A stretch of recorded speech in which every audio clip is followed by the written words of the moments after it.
नमस्कार, मैं हूं अंकुर और आप देख रहे हैं सत्य हिंदी का न्यूज बुलेटिन। एक नजर अब तक की सुर्खियों पर। लोकसभा चुनाव से कुछ हफ्ते पहले दिल्ली की राजनीति में एक भूकंप आया है। दिल्ली के मुख्यमंत्री और आम आदमी पार्टी के प्रमुख अरविंद केजरीवाल को कथित शराब नीति घोटाले में ईडी ने गिरफ्तार कर लिया है। उनकी गिरफ्तारी तब हुई जब दिल्ली हाईकोर्ट ने आज पहले सीएम अरविंद केजरीवाल को दंडात्मक कार्रवाई से सुरक्षा देने से इनकार कर दिया था, जिसके बाद आज ईडी की टीम दिल्ली के मुख्यमंत्री के आवास पर पहुंची। अरविंद केजरीवाल की गिरफ्तारी के बाद आप नेता आतिशी ने कहा कि अरविंद केजरीवाल दिल्ली के मुख्यमंत्री हैं और रहेंगे। आतिशी ने कहा कि हमने दिल्ली के सीएम की गिरफ्तारी को रद्द करने के लिए सुप्रीम कोर्ट का रुख किया है। कांग्रेस नेता प्रियंका गांधी ने कहा कि चुनाव के चलते दिल्ली के मुख्यमंत्री अरविंद केजरीवाल को इस तरह टारगेट करना एकदम गलत और असंवैधानिक है।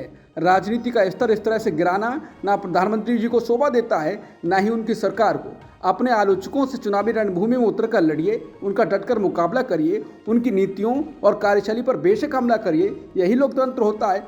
मगर इस तरह देश की सारी संस्थाओं की ताकत का अपने राजनीतिक मकसद को पूरा करने के लिए इस्तेमाल करना, दबाव डालकर उन्हें कमजोर करना लोकतंत्र के उसूल के खिलाफ है। दिल्ली के मुख्यमंत्री अरविंद केजरीवाल को दिल्ली हाईकोर्ट से बड़ा झटका लगा है। हाईकोर्ट ने उनकी गिरफ्तारी पर कोई रोक नहीं लगाई है, यानी कि सबूतों के आधार पर अभी भी ईडी शराब घोटाले में दिल्ली सीएम को अरेस्ट कर सकती है। जानकारी के लिए बता दें कि अपनी अर्जी में अरविंद केजरीवाल ने मांग की थी कि कोर्ट की ओर से ईडी को कोई भी दंडात्मक कार्रवाई न करने का निर्देश दिया जाए। वहीं अब कोर्ट ने ईडी से कहा है कि अगर दिल्ली सीएम के खिलाफ कोई सबूत हैं तो पहले हमें दिखाएं। वहीं ईडी ने कहा कि उनके खिलाफ पर्याप्त सबूत हैं। कोर्ट ने सुनवाई के दौरान ईडी से अपने चैम्बर में फाइलें मंगवाईं। ईडी ने सबूत कोर्ट को हाजिर किए और देखने के बाद हाईकोर्ट ने केजरीवाल की अर्जी पर राहत देने का फैसला नहीं किया। मतलब साफ है कि अब ईडी जब चाहे तब गिरफ्तार कर सकती है। सुप्रीम कोर्ट ने डीएमके नेता की दोष सिद्धि पर रोक लगाए जाने के बावजूद उन्हें दोबारा मंत्री बनाए जाने से इनकार करने को लेकर तमिलनाडु के राज्यपाल पर सख्त टिप्पणी की है। सुप्रीम कोर्ट ने गुरुवार को इस मामले पर अगले 24 घंटे के भीतर फैसला लेने का निर्देश दिया। अदालत ने कहा कि राज्यपाल आर.एन. रवि सुप्रीम कोर्ट के आदेश का पालन नहीं कर रहे हैं। बता दें, राज्यपाल ने डीएमके नेता पोनमुडी को मुख्यमंत्री एम.के. स्टालिन की सिफारिश के बावजूद कैबिनेट में दोबारा शामिल करने से इनकार कर दिया था। पोनमुडी को आय से अधिक संपत्ति के मामले में मिली 3 साल की सजा पर सुप्रीम कोर्ट ने रोक लगा दी थी। तमिलनाडु के राज्यपाल आर.एन. रवि से सुप्रीम कोर्ट खास नाराज हो गया है। यहां तक कहा गया है कि उनकी तरफ से संविधान का पालन नहीं किया जा रहा है। सुनवाई के दौरान सीजे चंद्रचूड़ ने कहा कि राज्यपाल इस समय सुप्रीम कोर्ट की ही अवहेलना कर रहे हैं। मैं केंद्र से पूछना चाहता हूं कि अगर राज्यपाल ही संविधान का पालन नहीं करेगा तो सरकार को क्या करना चाहिए। अब अगर आपके शख्स ने कल तक कोई एक्शन नहीं लिया तो हम आदेश पास करेंगे और तब संविधान के तहत राज्यपाल को काम करना ही पड़ेगा। इस समय हमें राज्यपाल के व्यवहार से चिंता हो रही है। वो सुप्रीम कोर्ट को ही चुनौती देने का काम कर रहे हैं। आगे सीजेआई ने कहा कि राज्यपाल महोदय जो आपको सुझाव भी दे रहे हैं वो सही नहीं दे रहे हैं। सुप्रीम कोर्ट ने गुरुवार को मुख्य चुनाव आयुक्त और अन्य चुनाव आयुक्त अधिनियम 2023 पर रोक लगाने से इनकार कर दिया।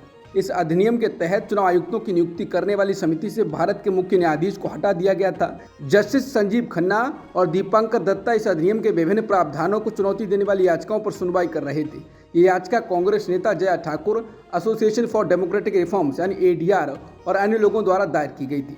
इनमें अधिनियम में किए गए संशोधनों, खासतौर पर चीफ जस्टिस ऑफ इंडिया को समिति से बाहर रखने के प्रावधान की वैधता को चुनौती दी गई थी।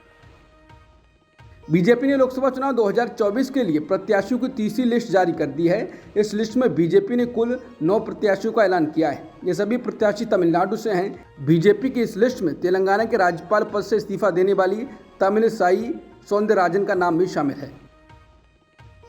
लोकसभा इलेक्शन 2024 को लेकर सियासी सरगर्मियां बढ़ती जा रही हैं। चुनाव से पहले उत्तर प्रदेश में इंडिया गठबंधन में टूट हो गई है। इसका ऐलान समाजवादी पार्टी के मुखिया अखिलेश यादव ने खुद किया है। अपना दल का मेरा वादी और समाजवादी पार्टी के बीच अलायंस पर अखिलेश यादव से सवाल पूछे जाने पर उन्होंने कहा कि 22 में गठबंधन हुआ था और अब 24 में नहीं है। बाकी आप सभी लोग समझदार हैं। दरअसल अपना दल का मेरा वादी और समाजवादी पार्टी के बीच राज्यसभा चुनाव के दौरान ही खटपट देखने को मिली थी। राज्यसभा चुनाव के दौरान उन्होंने आखिरी समय में सपा के प्रत्याशी को वोट दिया। कांग्रेस अध्यक्ष मल्लिकार्जुन खड़गे ने कहा है कि पार्टी के बैंक अकाउंट्स को फ्रीज कर दिया गया है। सत्ताधारी दल ऐसा इसलिए किया है ताकि कांग्रेस चुनाव नहीं लड़ पाए। खड़गे ने कहा कि हमें लोकतंत्र बचाना है और सभी को एक समान मौका मिलना चाहिए। उन्होंने आरोप लगाया कि सरकार का देश के संसाधनों, मीडिया और संवैधानिक एवं न्यायिक संस्थानों पर कंट्रोल हो गया है। उन्होंने कहा कि मौजूदा सरकार ने हजारों करोड़ रुपए से अपना अकाउंट भरा है, दूसरी तरफ हमारा बैंक अकाउंट फ्रीज किया गया है ताकि हम पैसों के अभाव में चुनाव नहीं लड़ पाएं। ये सत्ताधारी दल का खतरनाक खेल है, इसका दूरगामी प्रभाव होगा। लोकतंत्र बचाना है और सबको एक समान मौका मिलना चाहिए। कांग्रेस संसदीय दल की अध्यक्ष सोनिया गांधी ने कहा, ये मुद्दा सिर्फ कांग्रेस को ही प्रभावित नहीं करता है, बल्कि ये हमारे लोकतंत्र को भी मौलिक रूप से प्रभावित करता है। प्रधानमंत्री द्वारा कांग्रेस को आर्थिक रूप से कमजोर करने का एक व्यवस्थित प्रयास चल रहा है। जनता से एकत्र किया गया धन हमारे खातों से जबरदस्ती छीना जा रहा है। हालांकि इन सबसे चुनौतीपूर्ण परिस्थितियों में भी हम अपने चुनाव अभियान की प्रभावशीलता को बनाए रखने के लिए अपना सर्वश्रेष्ठ प्रयास कर रहे हैं। सोनिया ने कहा कि एक तरफ चुनावी बॉन्ड का मुद्दा है जो सुप्रीम कोर्ट द्वारा असंवैधानिक घोषित किया गया है। चुनावी बॉन्ड से भाजपा को भारी लाभ हुआ है। दूसरी ओर प्रमुख विपक्षी दल कांग्रेस की वित्तीय स्थिति पर हमला किया जा रहा है। हम सभी का मानना है कि ये अभूतपूर्व और अलोकतांत्रिक है। राहुल गांधी ने कहा कि आप सोचें कि किसी परिवार के बैंक अकाउंट को फ्रीज कर दिया जाए, उसके बाद वो लोग भूखे मर जाएंगे। कांग्रेस के साथ यही किया गया है। ये कांग्रेस के साथ चुनाव के 1 महीने पहले किया गया है। ये हम कैंपेन नहीं कर सकते, कैंडिडेट को सपोर्ट नहीं कर सकते। राहुल ने कहा कि जो संस्थान बचाने के लिए हैं वो कुछ नहीं बोल रहे हैं। चुनाव आयोग ने कुछ नहीं कहा है, कोर्ट ने कुछ नहीं कहा है, मीडिया कुछ नहीं कह रहा है, हम विज्ञापन नहीं दे पा रहे हैं। ये आपराधिक एक्शन है और पीएम और गृह मंत्री के द्वारा किया गया है। राहुल ने कहा कि भारत में लोकतंत्र है, ये झूठ है, अब ये नहीं है। राहुल ने कहा कि 20% लोग हमें वोट करते हैं और हम लोग 2 रुपये नहीं खर्च कर सकते। कोई कोर्ट नहीं, कोई कुछ नहीं कह रहा, मीडिया कुछ नहीं कह रहा, चुनाव आयोग नहीं कह रहा है। ये देश के लोगों की ड्यूटी है और आप लोग लूटे जा रहे हो, आप फिर भी चुप हो। राहुल ने कहा कि 14 लाख का मामला है और 200 करोड़ फ्रीज कर दिया। ज़्यादा से ज़्यादा 10,000 का फाइन लगता, लेकिन पीएम ने आपराधिक काम किया है। विपक्ष के बैंक अकाउंट बंद कर दिए गए। सपा प्रमुख अखिलेश यादव ने कहा कि बैंक खाते विपक्ष के इसलिए फ्रीज किए जा रहे हैं क्योंकि बीजेपी चंदा चोरी में सबसे आगे है। ये चंदा भी नहीं है, ये रंगदारी है। देश की जनता जान चुकी है कि उन्होंने वैक्सीन कंपनियों से भी पैसे वसूले हैं। विपक्ष को चंदा मिला है, बीजेपी ने जबरन वसूली की है। बीजेपी के चुनाव प्रचार के तौर तरीकों पर कांग्रेस नेताओं ने आपत्ति जताई है। इसको लेकर कांग्रेस के एक प्रतिनिधिमंडल ने गुरुवार को निर्वाचन सदन में चुनाव आयुक्तों से मुलाकात भी की और लिखित में शिकायत दर्ज भी कराई और कार्रवाई की मांग की। कांग्रेस नेता ने कहा कि चुनाव घोषणा के बाद पूरे देश में आदर्श आचार संहिता लागू हो गई है, लेकिन अभी भी प्रधानमंत्री की जगह जगह तस्वीरें लगी हुई हैं और उसके जरिए प्रचार किया जा रहा है। ये बिल्कुल भी सही नहीं है। इस पर किस तरह की कार्रवाई हो सकती है? निर्वाचन आयोग में इसको लेकर शिकायत की गई है। कांग्रेस प्रवक्ता सुप्रिया श्रीनेत ने आरोप लगाया कि बीजेपी की ओर से चुनाव प्रचार के दौरान 2G को लेकर एक वीडियो प्रसारित किया जा रहा है। इसको लेकर पार्टी ने आपत्ति जताते हुए आयोग में शिकायत की है। एक अन्य वीडियो भी प्रसारित किया जा रहा है जिसमें मोदी जी ने वॉर रुकवा दिया, उसे भी हटाया जाए। एक और वीडियो में आर्मी का उपयोग किया जा रहा है, वो भी गलत है। उस वीडियो को हटाने की मांग चुनाव आयोग से की गई है। इसके अलावा मोदी का परिवार, मोदी की गारंटी के जो विज्ञापन मेट्रो के अलावा दूसरी जगहों पर लगे हुए हैं, उसको भी हटाने की मांग चुनाव आयोग से की गई है। चुनाव आयोग ने कर्नाटक के पूर्व मंत्री और भाजपा नेता सीटी रवि के खिलाफ चिकमंगलुरु पुलिस में शिकायत दर्ज की है। रवि ने कांग्रेस नेता राहुल गांधी पर आपत्तिजनक ट्वीट किया था। नोडल अधिकारी ने जिला चुनाव अधिकारी को बताया कि सीटी रवि का बयान प्रथम दृष्टया आदर्श आचार संहिता का उल्लंघन था।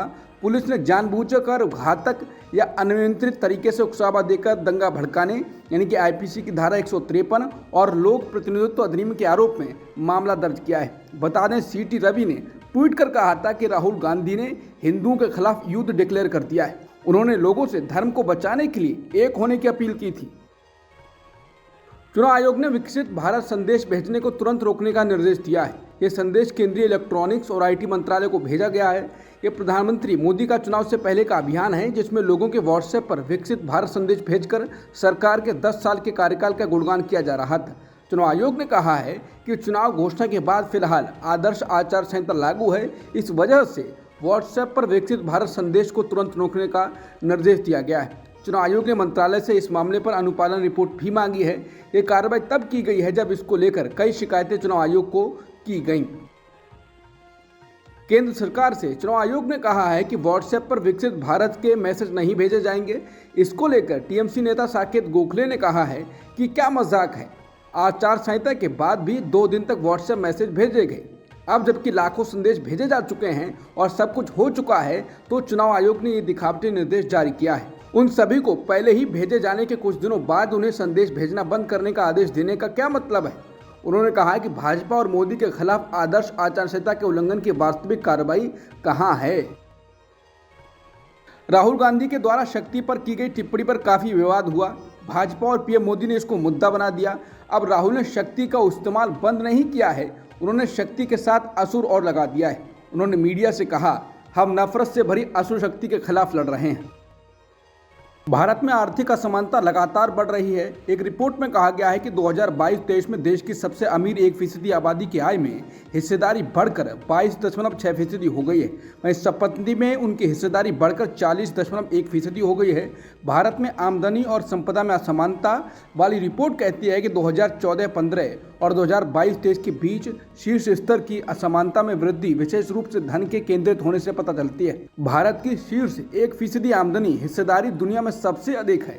ये दक्षिण अफ्रीका, ब्राजील और अमेरिका से भी अधिक है।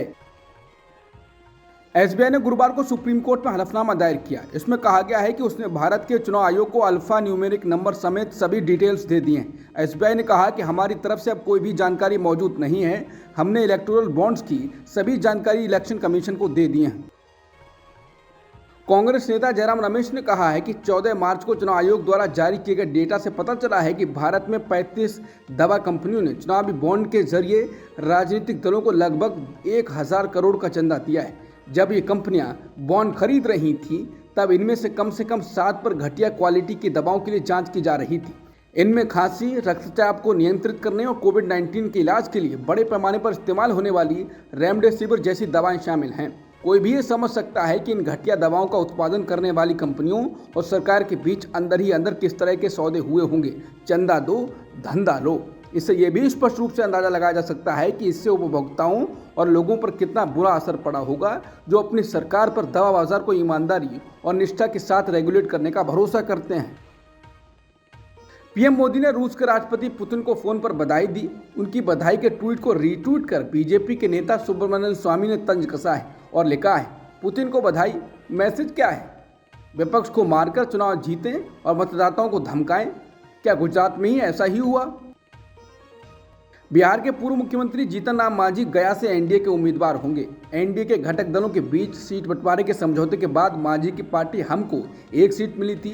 ये सीट गया थी, जिस पर हम पार्टी ने गुरुवार को अपने उम्मीदवार के तौर पर जीतन राम मांझी के नाम की घोषणा की है। उत्तर प्रदेश में लोकसभा चुनाव की लड़ाई बेहद दिलचस्प होती जा रही है।